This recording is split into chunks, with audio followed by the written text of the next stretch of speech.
Hello everyone, তোমাদের জন্য আরও একটি ছোট্ট ব্লগ নিয়ে চলে এলাম। মা আর আমি মিলে সেদিনকে চলে গেছিলাম একটু মাসির বাড়িতে দিদাকে দেখতে। দিদাকে বেশ অনেক দিন দেখা হয়নি। আমার কাজের চাপে, তারপর স্কুলের টিউশন, এরকম অনেক চাপে না যাওয়া হয় না। মা রেগুলারই যায়, তাই সেদিনকে মনে হলো একটু ফাঁকাও আছি, যাই একটু দিদাকে গিয়ে দেখে আসি। আমার দিদা একটু অসুস্থ, পড়ে গিয়ে একটু কোমরে লেগেছে, তো তাই আমি একটু দিদাকে দেখে আসছি। বেশ অনেক দিনই দেখা হয়নি। মাসির বাড়ি থেকে আমাদের বাড়ির ডিস্টেন্স বলতে পারো 6 মিনিটের মতো, বেশি নয় পায়ে হেঁটে। আমার দিদা এখন একা একা না কোনো কাজ করতে পারে না, তাই দিদাকে দেখলে খুব খারাপও লাগে। বাট মাসি মেশো দিদার জন্য একটা আয়া রেখে দিয়েছে, তো আয়াও দেখাশোনা করে, মাসি মেশো দিদার খুব ভালো করে দেখাশোনা করে। তোমরা আমার ব্লগে দিদাকে নিশ্চয়ই নতুন দেখছো, আগে কখনো নেওয়া হয়নি, তো তোমরা সবাই একটু পে করো যেন দিদা আমার খুব ভালো থাকে সবসময়। টুক করে আমি চলে গেছিলাম একটু মাসির ঘরে।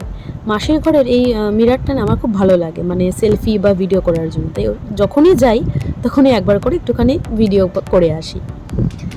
আর তারপরে বিকালবেলা হয়ে যাওয়ার পর দিদাকে দেখার পর একটু সন্ধ্যেবেলার দিকে বেরিয়েছিলাম মা আর আমি মিলে চা খেতে। তো মা খায় হচ্ছে চিনি ছাড়া লাল চা, আর আমি দুধ চা খেয়ে একটুখানি বিস্কুট খেয়ে একটু আড্ডা মারছিলাম। বেশ অনেকদিন মা আর মেয়ে বেরোনো হয়নি।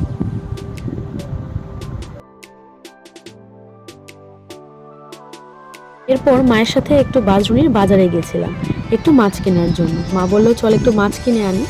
তো আমারও একটু ফার্স্ট বা সেকেন্ড থার্ড টাইম হবে, ফার্স্ট নয় সেকেন্ড বা থার্ড টাইমই হবে যে আমি মাছের দোকানে এলাম। তো মাকে দেখছিলাম মা বার্গেনিং করে করে তো কিছু মাছ নিল, রুই বা কাতলা সামথিং কিছু হবে, আমি অতটা বুঝি না। আর তারপরে আমার ফেভারিট মিষ্টি কিনতে গেছিলাম। তো এই রাস্তাটা সবাই হয়তো চিনতে পারছো যারা বাঁশদ্রোণী বা গড়িয়ার দিকে থাকো। এখানে স্টেট ব্যাংকের যে এটিএমটা আছে, তো সেই গলি দিকে ঢুকলেই তোমরা একটা নতুন দোকানের সন্ধান পাবে, যেটা নতুন খুলেছে, 1 মাস হয়েছে, সত্যনারায়ণ মিষ্টির দোকান। এই ব্রাঞ্চটা অন্য জায়গাতেও আছে, তো এখানেও বাঁশদ্রোণীতে ওপেন হয়ে গেছে।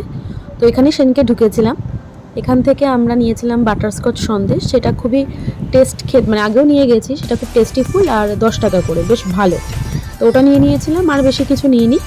তো তারপরে ওখান থেকেই মার যেহেতু একটু পায়ে ব্যথা, তো ওখান থেকেই রিক্সা ধরে আমরা বাড়ির দিকে রওনা দিয়েছিলাম মা আর আমি।